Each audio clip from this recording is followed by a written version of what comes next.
Welcome to Pallavi TV. భారతదేశ భద్రత ప్రమాదంలో పడిందా? సో మన పక్కన బల్యంలా తయారైనటువంటి పాకిస్తాన్, బంగ్లాదేశ్ ఇప్పుడు చైనాతో జతకడుతున్నాయా? సో ఈ 3 దేశాల్లో ట్రయాంగిల్ పోరు భారత్‌కి ఇప్పుడు తలనొప్పిగా మారనుందా అంటే అవుననే సమాధానం వస్తా ఉంది. ఒక కీలక ప్రాజెక్టు విషయంలో జరిగినటువంటి తాజా పరిణామాలు ఏవైతే ఉన్నాయో అవి ఆందోళన కలిగిస్తా ఉంది. నేషనల్ సెక్యూరిటీకి సంబంధించి ఆ అంశం ఏంటి? అసలు ఆ ప్రాజెక్ట్ ఏంటనేది ఈ వీడియోలో చూద్దాం. ఇక్కడ కనిపిస్తుంది కదా! సో సిక్కిం దగ్గర పుట్టినటువంటి హిమాలయాల్లో పుట్టినటువంటి తీస్తా నది, ఇది బ్రహ్మపుత్ర నదికి ఉపనది. సో ఈ తీస్తా నది మన సిక్కిం అట్లాగే పశ్చిమ బెంగాల్లో ప్రవహించి పశ్చిమ బెంగాల్ తర్వాత బంగ్లాదేశ్లోకి వెళ్తుంది. సో బంగ్లాదేశ్లోకి వెళ్ళిన తర్వాత బంగ్లాదేశ్ నుంచి మళ్ళీ బంగాళాఖాతంలో కలుస్తుంది. సో ఇప్పటి వరకు ఇదంతా ఓకే. సో నదుల ఒప్పందం జరిగింది. బంగ్లాదేశ్ విడిపోయిన సందర్భంగానే విడిపోయిన కొన్ని సంవత్సరాల తర్వాత గంగా నది కావచ్చు, బ్రహ్మపుత్ర కావచ్చు, అట్లాగే బ్రహ్మపుత్ర నది ఉపనదులకు సంబంధించి కావచ్చు, ఇరు దేశాల మధ్య ఒప్పందాలు జరిగినాయి. సో అన్ని అగ్రిమెంట్స్ కంప్లీట్ అయిపోయినాయి. ఒక్క తీస్తా నది మాత్రమే జరగలేదు. ఎందుకు జరగలేదు అంటే సో ఆ డిఫరెంట్ కండిషన్స్, డిఫరెంట్ స్టేటు పశ్చిమ బెంగాల్ ఏదైతే ఉందో పశ్చిమ బెంగాల్ స్టేట్కి సంబంధించిన ఇష్యూస్ కావచ్చు, ఇట్లాగే బంగ్లాదేశ్ సంబంధించినటువంటి ఇష్యూస్ కావచ్చు, వీటి వల్ల అది కొనసాగుతూ వచ్చింది. ఆ ఒప్పందం పెండింగ్ పడుతూ వచ్చింది. 2011లో మన్మోహన్ సింగ్ ప్రధానమంత్రిగా ఉన్నప్పుడు ఆయన షేక్ హసీనాను కలిసిండు ఢాకాకు వెళ్ళి దీని మీద ఒప్పందం చేసుకోవడానికి వెళ్ళిండు. సో వెళ్ళిన సందర్భంలో ఆ ఒప్పందం జరగలేదు. తీస్తా నదికి సంబంధించి ఒప్పందం జరగలేదు. ఎందుకు జరగలేదు అంటే పశ్చిమ బెంగాల్ 2011లో అధికారంలో ఉన్నటువంటి మమతా బెనర్జీ, టీఎంసీ అధినేత్రి మమతా బెనర్జీ ఎవరైతే ఉన్నారో లేదు తీస్తా నది మా బెంగాల్లో ప్రవహిస్తుంది కదా, తీస్తా నది జలాలకు సంబంధించి మీరు ఒప్పందం కుదుర్చుకుంటే ఇక్కడ మా రైతులకు ఇబ్బంది జరిగే అవకాశం ఉంటుంది అనేది ఈమె అభ్యంతరం జరిపింది. సో వాటర్ ఇష్యూ అనేది సంబంధించి స్టేటు కాన్కరెంట్ లిస్టులో మొత్తం అటు సెంట్రల్ లిస్టు, స్టేట్ లిస్ట్ చూస్తే వాటర్ అనేది స్టేట్ లిస్ట్లో ఉంటుంది. కాబట్టి అప్పుడు మన్మోహన్ సింగ్ గవర్నమెంట్, కేంద్ర ప్రభుత్వం మమతా బెనర్జీని ఒప్పించలేకపోయింది. సో తద్వారా పెండింగ్ పడుతూ వచ్చింది. ఏది తీస్తా నది జలాల ఒప్పందం పెండింగ్ పడుతూ వచ్చింది. సో తీస్తా నది మొత్తం ఎక్కడ పుడుతూ ఉంది, దాని క్యాచ్మెంట్ ఏరియా ఎంత, దాని నదిలో నిధుల మిగులు ఎంత, నిధులు అందుబాటు ఎంత అనే దాని మీద ఇప్పటి వరకు ఈ ఇరు దేశాలు ఎక్కడా ఒప్పందం చేసుకోలేదు. సో తీస్తా నది వచ్చిన ప్రతిసారి మనకు సిక్కిం కావచ్చు, అట్లాగే పశ్చిమ బెంగాల్ కావచ్చు, ఈ 2 రాష్ట్రాలు పారిన తర్వాత బంగ్లాదేశ్లోకి వెళ్తాయి. సో ఈ 2 రాష్ట్రాల్లో మనకు దాని మీద కొన్ని హైడల్ పవర్ ప్రాజెక్ట్స్ ఉన్నాయి, కొన్ని సాగునీటి ప్రాజెక్టులు ఉన్నాయి. కానీ బంగ్లాదేశ్లో మాత్రం దీనికి సంబంధించి పెద్దగా ప్రాజెక్టులు ఏం లేవు. సో ఈ ప్రాజెక్టు లేకపోవడం వల్ల ఏం జరుగుతుంది అంటే మామూలుగా వర్షాకాలం సీజన్లో భారీగా ఈ తీస్తా నది బంగ్లాదేశ్లో భారీగా పారి అక్కడ మొత్తం ముంపుకు గురవుతా ఉంది. అటు పంట పొలాలు కావచ్చు, గ్రామాలు కావచ్చు, సో విస్తృతంగా పారి ముంపునకు గురవుతా ఉంది. సో దాదాపు 1 కోటి మందికి సంబంధించిన లైఫ్ లైన్గా తీస్తా నది ఉంది మనకు బంగ్లాదేశ్లో. సో అంటే 10 మిలియన్ జనాభాకు సంబంధించి ఈ నదికి సంబంధించి ఎఫెక్ట్ అవుతూ ఉన్నారు. సో ప్రతి సంవత్సరం ఇదే జరుగుతూ ఉంది. వర్షాకాలం నది బాగా పొంగినప్పుడేమో వరదలు వస్తూ ఉన్నాయి, అసలు పంటలు పండే పరిస్థితి లేదు. ఎండాకాలం చూస్తే అసలు కనీసం తాగడానికి కూడా నీళ్ళు లేని పరిస్థితి మనం చూడొచ్చు. ఎండాకాలంలో ఈ చిన్న పాయగా పోతుంది. అదే వర్షాకాలంలో అయితే మనకి ఎక్కడైతే మనకు దాని మీద ప్రాజెక్టులు ఉన్నాయో, సో ప్రాజెక్టులు నిండిన తర్వాత మనం ఆటోమేటిక్గా వాటర్ లిఫ్ట్ చేస్తాం కదా, గేట్లు లిఫ్ట్ చేస్తే వాటర్ ఫ్లో పెరిగిపోతుంది కదా. సో అది బంగ్లాదేశ్లో తీవ్ర నష్టాన్ని కలిగిస్తూ ఉంది. గత దశాబ్దాలుగా వాళ్ళు కోరుతా ఉన్నారు ఈ నదికి సంబంధించిన ఇష్యూని తేల్చండి, ఈ నది నిర్వహణకు సంబంధించి, మేనేజ్మెంట్ నిర్వహణకు సంబంధించి మీకు ఒక ఒప్పందం చేసుకోండి, మాకు ఇక్కడ నష్టం జరుగుతూ ఉంది, చాలామంది రైతులు ఎఫెక్ట్ అవుతూ ఉన్నారు, కుటుంబాలు ఎఫెక్ట్ అవుతూ ఉన్నాయని బంగ్లాదేశ్ ప్రభుత్వం ఎప్పటి నుంచో మన కేంద్ర ప్రభుత్వాన్ని, భారత ప్రభుత్వాన్ని కోరుతూ వచ్చింది. కానీ భారత ప్రభుత్వం ఒక్క అడుగు కూడా ముందుకేయలేదు. సో వాళ్ళు ఏం కోరుతున్నారంటే దాదాపు $1 బిలియన్ ఖర్చు పెట్టి ఏదైతే మాకు ఈ తీస్తా నది మీద దాని రివర్ మేనేజ్మెంట్ సిస్టమ్ను డెవలప్ చేయండి, సో డెవలప్ చేస్తే మా రైతులు ఎఫెక్ట్ కాకుండా ఉంటారు అనేది వాళ్ళ అభ్యర్థన. సో బంగ్లాదేశ్ భారత్ సాయాన్ని కోరింది. భారత్ నేను చేయను అని చెప్పలేదు, అట్లా అని చేస్తా అని కూడా చెప్పలేదు. ఎందుకంటే ఎండాకాలం ఎండిపోయే నది మీద నేను $1 మిలియన్ ఎందుకు ఖర్చు పెట్టాలి అని భారత్ ఆగుతూ వచ్చింది. సో ఆగుతూ వచ్చిన క్రమంలో రీసెంట్గా ఏం జరిగిందంటే ఎప్పుడైతే షేక్ హసీనా ప్రభుత్వం పడిపోయి షేక్ హసీనా పారిపోయిన తర్వాత ఇప్పుడు వచ్చినటువంటి బంగ్లాదేశ్ నేషనల్ పార్టీకి సంబంధించి తారిక్ రెహమాన్ ఎవరైతే ప్రధానమంత్రిగా అయ్యారో, ప్రధానమంత్రి అయిన తర్వాత నేరుగా బీజింగ్ వెళ్ళిపోయాడు, చైనా వెళ్ళిపోయాడు. చైనా వెళ్ళిపోయి ఏం చేసిండు అంటే, సో బేసిక్గా తారిక్ రెహమాన్ అనే వ్యక్తితోని మన కేంద్ర ప్రభుత్వానికి పెద్దగా సంబంధాలు లేవు. సంబంధాలు లేవంటే అనుకూల సంబంధాలు లేవు. ఎంతసేపు అవామీ లీగ్ పార్టీ ఏదైతే షేక్ హసీనా పార్టీ ఉందో, ఆ షేక్ హసీనాతోనే కొంత ఫ్రెండ్షిప్ వాతావరణం నడుస్తూ వచ్చింది భారత్తో. సో ఎప్పుడైతే షేక్ హసీనా ప్రభుత్వం పడిపోయిందో, ఇది భారత్ వ్యతిరేకత కలిగినటువంటి పార్టీ అధికారంలోకి రాగానే తారిక్ రెహమాన్ ఏం చేసిందంటే బీజింగ్ పోయి దాదాపు 13 ఒప్పందాలు చేసుకున్నాడు. ఏం చేసుకున్నాడు 13 ఒప్పందాలు అంటే, $1 బిలియన్ ఖర్చు పెట్టి మా నదీ నిర్వహణ వ్యవస్థను మెరుగుపరచండి. సో దీని మీద డ్యాములు కడతారా, కాలువలు తీస్తారా, ఇరిగేషన్ సిస్టమ్ డెవలప్ చేస్తారా, సో చుట్టూ రహదారులు వేస్తారా, ఏం చేస్తారా, దీని నదీ నిర్వహణకు సంబంధించి సర్వే మొత్తం చేసి మమ్మల్ని ఆదుకోండి అని వీడు తారిక్ రెహమాన్ అనే వ్యక్తి చైనా వెళ్ళి జిన్పింగ్తో ఒక ఒప్పందం చేసుకుంటు దాదాపు 13 ఒప్పందాల మీద డిఫరెంట్ సంతకాలు చేసిండు.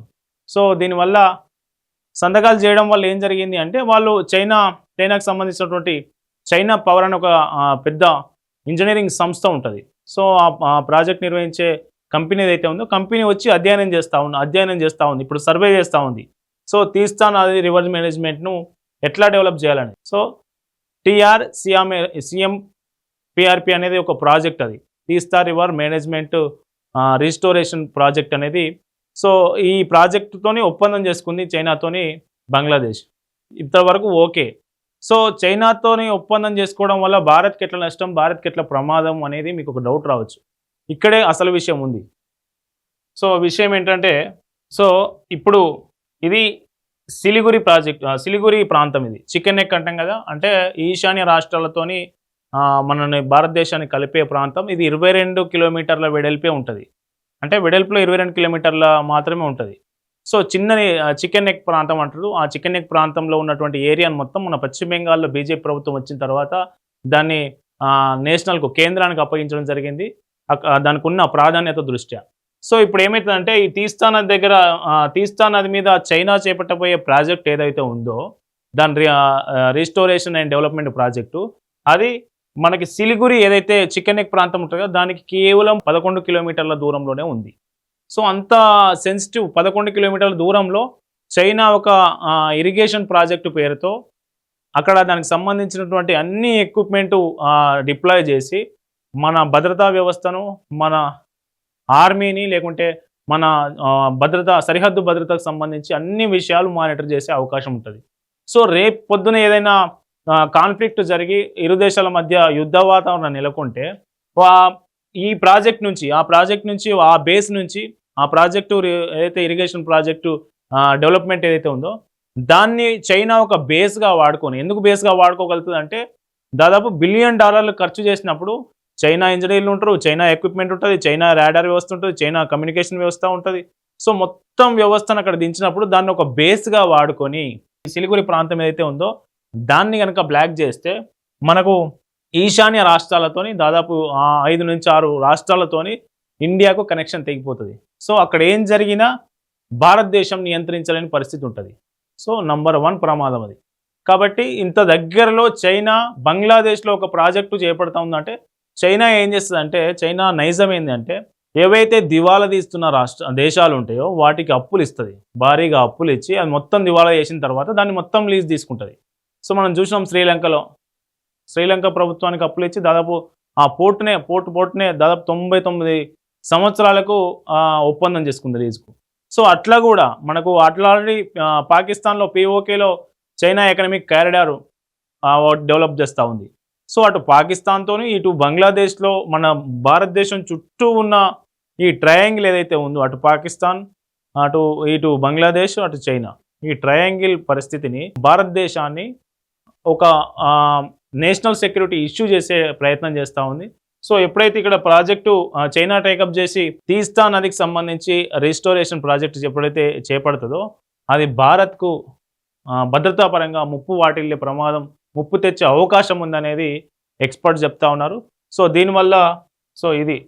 దీనివల్ల రేపు భారతదేశానికి ముప్పు పొంచి ఉండే ప్రమాదం ఉందనేది ఆందోళన వ్యక్తం అవుతా ఉంది. సో ఇప్పటికి కూడా మనకు ఇంకొక ఛాన్స్ ఏముంది అంటే, సో ఆ ఛాన్స్ ఏంటంటే భారతదేశానికి సంబంధించి సిక్కింలో పుట్టే తీస్తా నది సిక్కిం అట్లాగే పశ్చిమ బెంగాల్ దాటి బంగ్లాదేశ్లో పోవాలి కదా. సో కింద బెంగాల్ దాటిన తర్వాత బంగ్లాదేశ్లో ఎప్పుడైతే రివర్ దానికి సంబంధించి తీస్తా రివర్ మేనేజ్మెంట్ కావచ్చు, రిస్టోరేషన్ ఇరిగేషన్ ప్రాజెక్టు చేపట్టాలన్నా రివర్ పరిస్థితి ఏంటి, రివర్ స్వభావం ఏంటి, రివర్లో ఎంత జలాలు వస్తాయి, వర్షాకాలంలో ఎంత జలాలు వస్తాయి, దాని జలాల లభ్యత ఎంత, సో దాని క్యాచ్మెంట్ ఏరియా ఏంది, ఇవన్నీ రియల్ టైం డాటా చైనా దగ్గర లేదు. సో చైనా దగ్గర ఈ రియల్ టైం డాటా కావాలంటే ఎవరి దగ్గర ఉంటుంది? ఆ నది పుట్టేది మన దేశంలో కాబట్టి ఖచ్చితంగా అది ఇండియా దగ్గరనే ఉంటుంది. సో ఆ డాటా లేకుండా అక్కడ ఇరిగేషన్ ఇంజనీరింగ్ చేయడం చైనాకు అసాధ్యం, చైనాకు సాధ్యపడదు. కాబట్టి అది ఒకటి బంగ్లాదేశ్ ముందున్నటువంటి ఒక డిఫికల్ట్ హార్డిల్ అని చెప్పొచ్చు, ముందున్న హార్డిల్ అని చెప్పొచ్చు. అయినా భారత్ కనుక ఈ తీస్తా రివర్కి సంబంధించి మేనేజ్మెంట్ ఇరిగేషన్ ప్రాజెక్ట్ కనుక చేపట్టి ఉంటే సో మనకు కొంత మేలు జరిగేది. మన సరిహద్దులోకి చైనా జోక్యాన్ని మనం దగ్గర రానిచ్చే పరిస్థితి ఉండేది కాదు. కానీ ఇప్పటికి కూడా ఈ ఏదైతే తీస్తా నది రివర్ సంబంధించి రిస్టోరేషన్ ప్రాజెక్ట్ ఏదైతే ఉందో అది సర్వే దశలోనే ఉందనేది మనకు వార్తలు వస్తూ ఉన్నాయి. సో ఇప్పటికైనా భారతదేశం ఒక అడుగు ముందుకేసి బంగ్లాదేశ్తోని మళ్ళీ ఒప్పందం చేసుకొని ఈ నదీ జలాలకు సంబంధించి తీస్తా నదీ జలాలకు సంబంధించి మాకింత మీకింత, మీ దగ్గర మీకు నష్టపోతూ ఉన్నారు కాబట్టి ఈ నది వల్ల నష్టపోతున్నారు కాబట్టి దాన్ని ఇట్లా చేద్దాం, ఇట్లా ఈ మేనేజ్మెంట్ సిస్టమ్ డెవలప్ చేస్తాం, మేము ఇంత ఖర్చు పెడతాం అనేది అయితే చెప్పగలిగి ఒప్పందం చేసుకుంటే చైనాను అక్కడి వరకు రాకుండా అడ్డుకోగలుగుతాం. సో తద్వారా నేషనల్ సెక్యూరిటీ మన కీలకమైన చికెన్ నెక్ ప్రాంతానికి దగ్గరికి చైనాను రాకుండా అడ్డుకోవడానికి వీలుంటుంది. సో ఇంకొక ఇష్యూ ఏంటంటే బంగ్లాదేశ్ పాకిస్తాన్ 1971 యుద్ధం తర్వాత మొట్టమొదటిసారిగా JF-17 అనే జెట్లు ఏవైతే ఉంటాయో డిఫెన్స్కి సంబంధించి పాకిస్తాన్ నుంచి అని ఇప్పుడు బంగ్లాదేశ్ కొనుగోలు చేస్తూ ఉంది.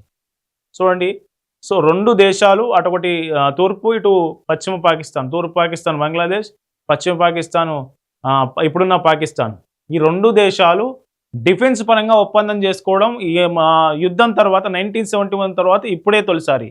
ఎప్పుడైతే తారిక్ రెహమాన్ అధికారంలోకి వచ్చిండో, తారిక్ రెహమాన్ ఎప్పుడైతే ఇతను అధికారంలోకి వచ్చిండో అటు పాకిస్తాన్తో కూడా సంబంధాలు మెరుగుపరుచుకుంటా ఉన్నాడు. సో భారత్ అంటే బంగ్లాదేశీలు వ్యతిరేకించేలా, అనుమానాలు అట్లాగే తీవ్రంగా హేట్ చేసేలా, అంటే మన దేశాన్ని హేట్ చేసేలా వాళ్ళలో ఆ దేశ ప్రజల్లో లేనిపోనివి నూరిపోస్తూ సో ఇండియా పట్ల వ్యతిరేకతను పెంచుతూ ఉన్నాడు బంగ్లాదేశ్లో. అదే సమయంలో ఇండియా శత్రువులు ఎవరు? అటు చైనా, ఇటు పాకిస్తాన్. ఈ రెండు దేశాలతో దాన్ని ఏమంటారు ఫ్రెండ్షిప్ని డెవలప్ చేసుకుంటున్న పరిస్థితి తారిక్ రెహమాన్.